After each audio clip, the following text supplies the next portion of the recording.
이 귀한 자리에 불러주신 우리 총장님과 리더십께 감사드리고 또 이 자리를 허락하신 하나님께 영광을 올려드립니다.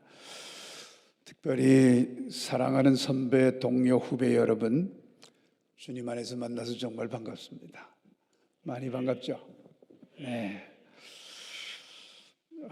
저는 얼떨결에 교육 선교 현장으로 저를 부르셔서 1998년부터 지금 27년째 초, 중 등 대안교육에 지금 집중하고 있는데요. 간단히 지나간 삶의 흔적을 조금 소개하고자 합니다. 저는 강원도 삼척 두메산골 훈장의 아들로 태어나서 1950년대 후반에 태어났는데요. 정말 인생 최고의 행운은 훈장의 아들이고 유교의 가문에서 태어났는데 어쩌다가 예수님을 만난 겁니다. 저는 박정희 대통령 때 중공업진흥 육성 정책으로 세워진 기계공업학교를 졸업한 후에 경상남도 창원에 있는 발칸포 생산 공장에서 공돌이로, 아니죠, 조국 근대화의 기수로 일을 했습니다. 회사에 근무 중 하나님의 극적인 부르심을 받아서 대전 목동에서 학부와 대학원 과정을 공부했습니다. 그러다가 하나님께서 저를 육군 군목이 되게 하셨습니다. 육군 군목 11년 정도 근무를 했는데요. 그 중에 약 절반을 특전사 공수부대에서 복무를 했습니다. 네.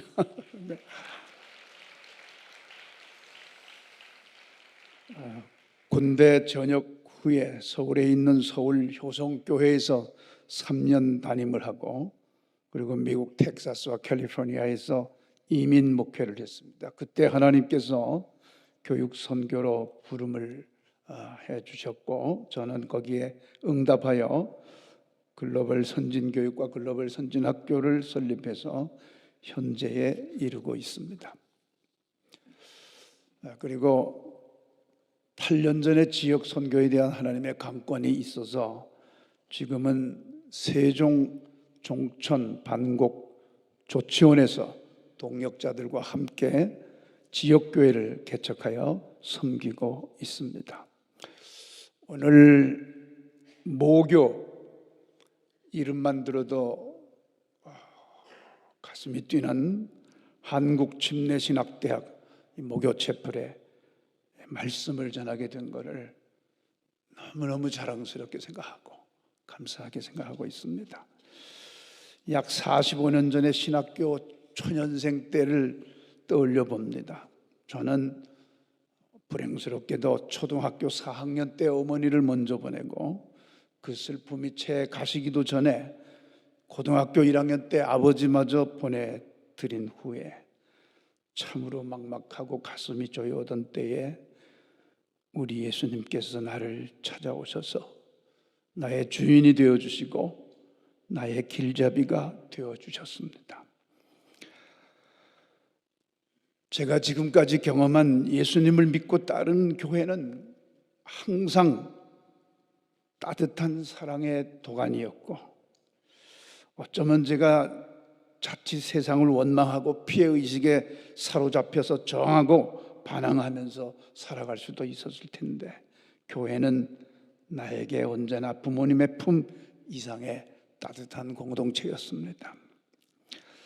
어느 날 갑작스러운 식중독으로 목숨을 잃을 뻔했는데요, 수개월 병원에 누워서 치료를 받아야 할 때 교회 청년들이 직장 퇴근하고 그 피곤한 가운데서도 병실에 교대로 찾아와서 말동무를 해주고 마음을 또 눈길을 나누어주고, 혹시 그 상황에서 이 청년이 낙심하고 절망할까 봐 끊임없는 위로와 격려로 늘 찾아주시던 그 목사님과 전도사님과 성도님들의 그 따뜻한 사랑들이 저를 건강하고 따뜻한 정상적인 자아를 형성하도록 해준 힘이 되었습니다. 혈육과 친가족 이상의 역할을 해준 것이죠. 저는 고등학교 때 하나님의 능력이 아니면 해결할 수 없는 그런 일을 기적적으로 해결되는 은혜를 처음 했더랬습니다. 저는 그 은혜에 감사하여 하나님과의 약속을 지키고자 고등학교를 졸업하고 직장을 다니다가 4년 만에 침례신학대학 신학과에, 그때는 예비고사도 했고 본고사도 했어요. 그 과정을 통과해서 감격적으로 입학을 했습니다. 그때는 참 모두가 힘든 때였습니다. 입학하던 해에 신군부에 의한 정권 찬탈이 일어났고 5.18이라고 일컫는 엄청난 역사적 사태가 일어나고 학교는 개학 후에 바로 휴교하게 되어서 동기들의 이름도 제대로 익히지 못한 채 한 학기가 지나갔습니다. 전국은 불안하고 캠퍼스의 면학 분위기는 좀처럼 잡히지 않았습니다. 어떤 이는 그럴수록 기도의 자리를 찾는 신학생의 정체성을 강조하는 입장이었고, 어떤 이는 대학생의 정체성을 강조하며 시국에 적극 반응하여 거리로 나서고자 하는 사람들도 있었습니다. 저는 개인적으로 학비나 생활비를 대주는 사람이나 교회가 없었기 때문에 스스로 학비와 생활비를 조달을 했어야 했습니다. 하루하루 살아가는 게 너무나 바쁘고 버거워서 여기도 저기도 끼지 못하고 정신없이 생활 현장을 누비고 겨우겨우 교실에 한 번씩 들려야 하는 그런 처지였습니다. 그 결과 3학년 때까지는 특정 과목, 특정 관심 과목을 빼고는 매 학기 F학점에 쌍권총을 쳐야 했습니다. 여기 공부 좀 안 되는 분들 너무 실망하지 말아요. 끝까지 졸업하십시오. 네. 하나님께 쓰임받고자 신학교에 입학한 사람이 마치 생활고를 해결하고 먹고 살기 위하여 신학교에 온 사람처럼 되어버렸습니다. 틈나는 대로 신문을 돌리고 야채 배달을 하고 가전제품을 팔고 피아노를 팔고 심지어 주식회사 몸부림이라는 호떡 오뎅을 파는 포장마차를 하기도 했습니다. 게다가 관심사가 생기면 과몰입하는 경향이 있어서 아까 총장님이 얘기했습니다마는 학교 연극 동아리에 푹 빠져서 침신극회라는 이름으로 전국 순회 공연을 기획하고 대전 시내 극장을 빌려 연극을 올리고 하면서 많은 빚을 졌습니다. 그런 가운데서도 대전 충남 지역의 각 대학 연극 동아리 연합회를 결성하여 활동을 하는 등 해야 할 신학 공부에 몰두하지 못하고 엉뚱한 곳에 기력을 쏟는 어리석음을 보이기도 했습니다. 늘 지금도 그렇지만 그때도 고백은 하나님이 불러서 소명을 받고 신학교에 왔다 이렇게 고백하면서 관심사는 엉뚱한 곳에 두고 있었던 셈입니다. 스스로는 받은 바 은사를 개발하는 중이다 이렇게 합리화하면서 자신을 설득하면서 말입니다. 그런 과정들은 나름의 유익함이 있었죠. 인생을 살아가는데 어느 정도 도움이 되는 경험이 되기는 하였지만, 만약 제가 다시 신학생의 시간으로 돌아간다면 그렇게 시간을 사용할 것 같지는 않습니다. 성경 한 구절, 책 한 권이라도 더 읽고 묵상하는 데 시간을 쓸 것 같습니다. 한 7, 8년 전에 이곳에 와서 채플에서 설교한 적이 있었는데 시간이 좀 지나니까 무슨 말 하였는지 생각도 안 나요. 그런데 이번에 다시 부족한 사람을 불러주셔서 어쩌면 생애 중에 모교 채플에서 설교하는 기회가 마지막일 수도 있겠다 하는 그런 생각이 들어서 이 소식을 듣고 하나님 무슨 말씀을 전해야 될까요? 하고 여쭈었는데 하나님이 제 마음에 이르시기를 네가 신학생의 기회가 다시 주어진다면은 무슨 얘기를 듣고 싶은지, 무슨 얘기가 꼭 필요한 건지 다시 생각해 보라, 그렇게 말씀하시는 것 같았어요.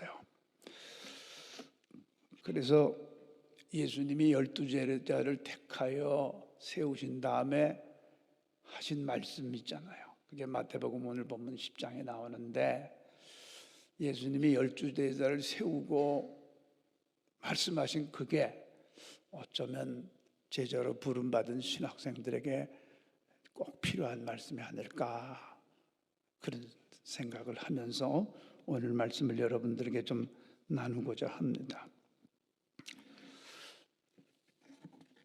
어쨌든 45분까지는 해야 돼요. 그러니까 여러분 좀 거시기 하더라도 집중해서 잘 나눌 수 있길 바랍니다. 대략 마태복음 10장의 내용은 이렇죠. 12제자를 불러서 권능을 주셨다. 그러니까 더러운 귀신을 쫓아내고 모든 병과 악한 것을 고치는 권능을 주셨다. 여러분, 여기 와가지고 권능을 하나님이 어떻게 주셨어요? 아직 안 주셨어요?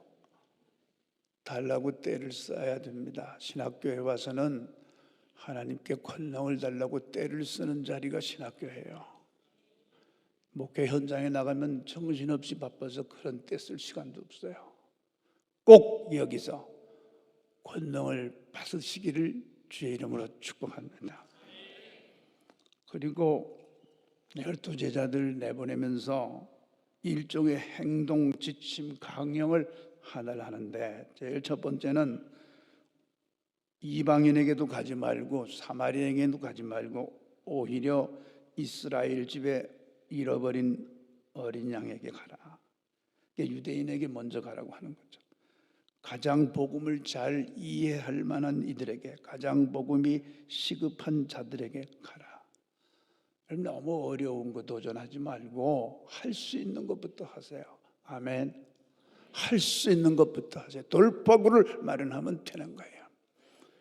그리고 두 번째는 거저 받았으니 거저 줘라.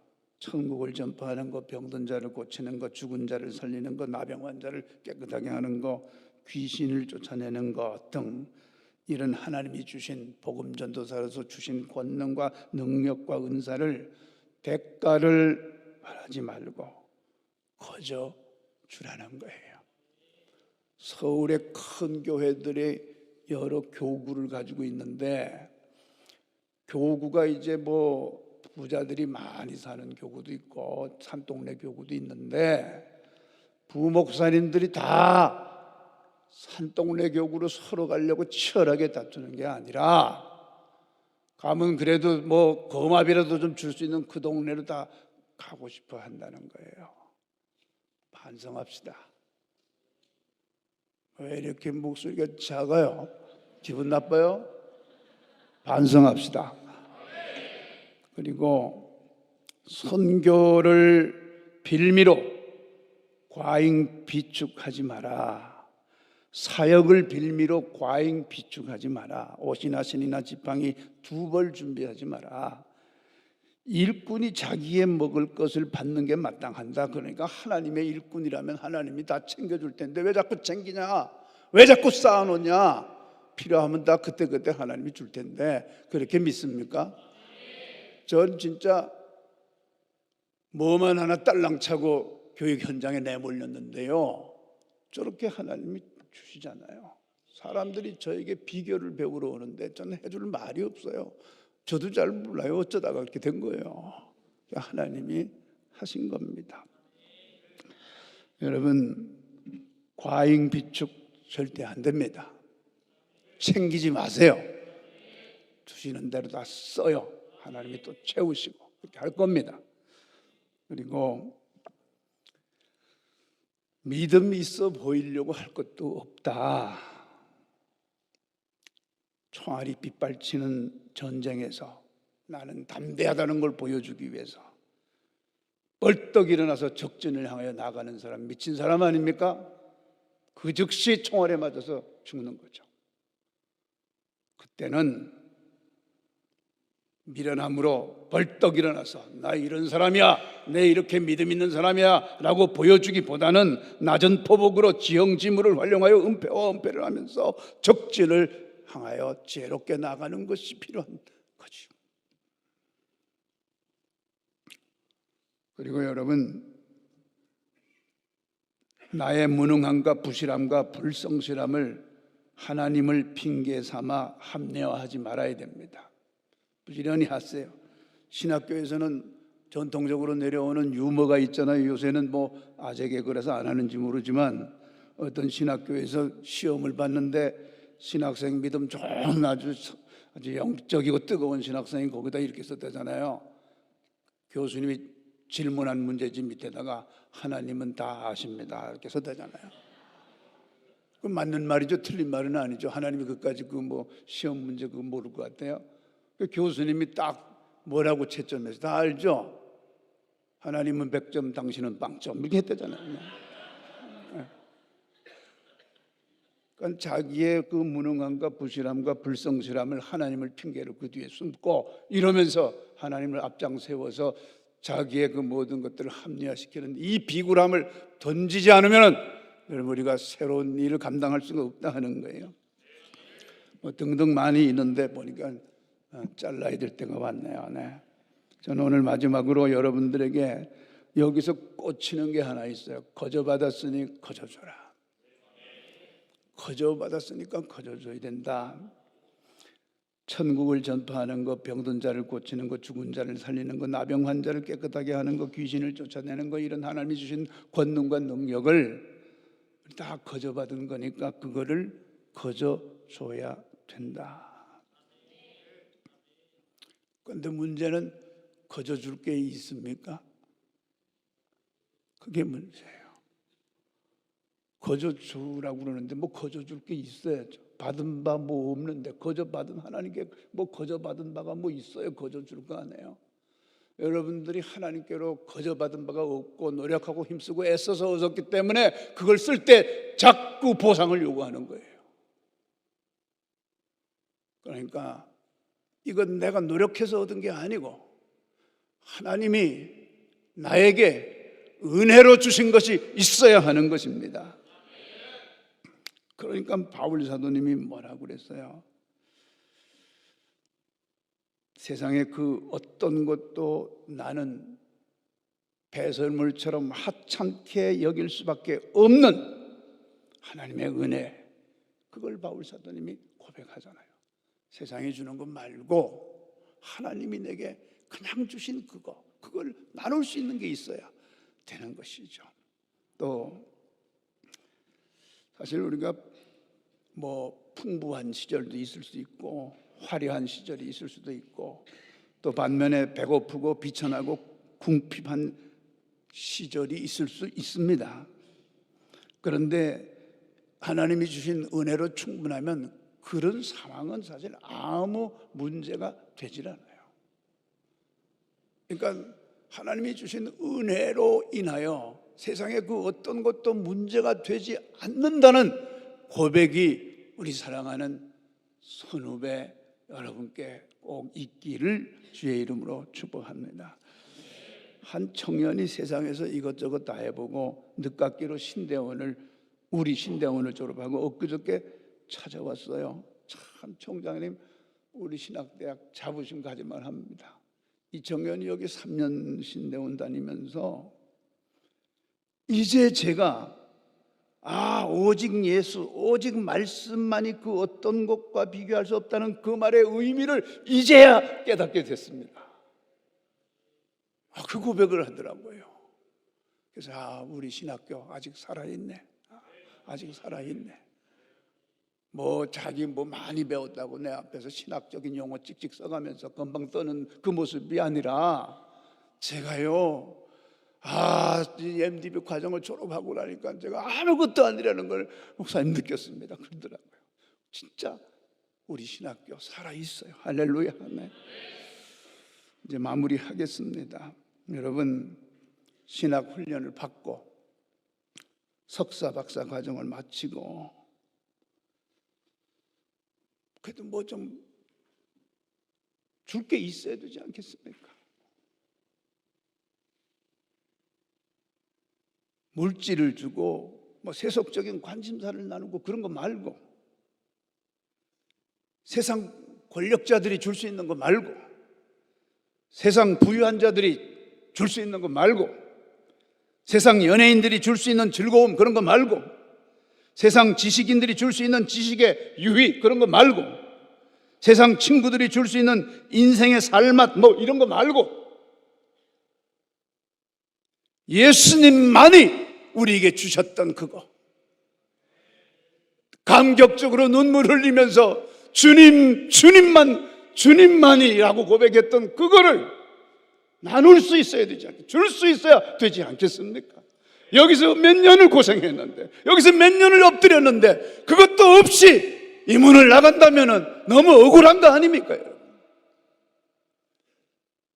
신학교에 재학하시는 동안에 예수님만 주실 수 있는 그 은혜를 깊이 깨달아서 그 풍성한 그 은혜를 거저 나눌 수 있는, 여러분 자체가 거저 나눌 수 있는 보물로 가득 찬 보물 창고가 되시기를 주님의 이름으로 축복합니다.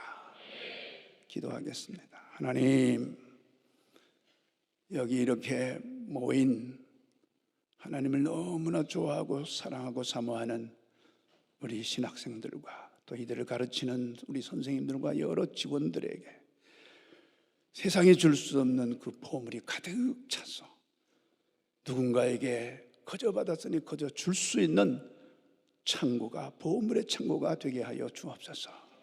예수님의 이름으로 기도하옵나이다. 아멘. 하나님, 우리 사랑하는, 너무나 사랑하는, 하나님이 너무나 사랑하는 우리 신학생들, 신학교에 재학한 모든 학생들, 교직원들, 특별히 총장님을 비롯한 모든 패컬티들, 하나님께서 기억하시고 하나님이 허락하신 그 은혜의 보물을 거저 받았으니 거저 나눌 수 있는 종들이 다 되게 하여 주옵소서. 이 비전과 확신을 가지고 나아가는 모든 구성원들의 머리머리 위에 우리 하나님 아버지의 그 큰 사랑과 우리 주 예수 그리스도의 보혈의 피 공로와 성령님의 감화 감동 내재 충만하신 은혜가 영원토록 함께 없으기를 간절히 축원하옵나이다. 아멘.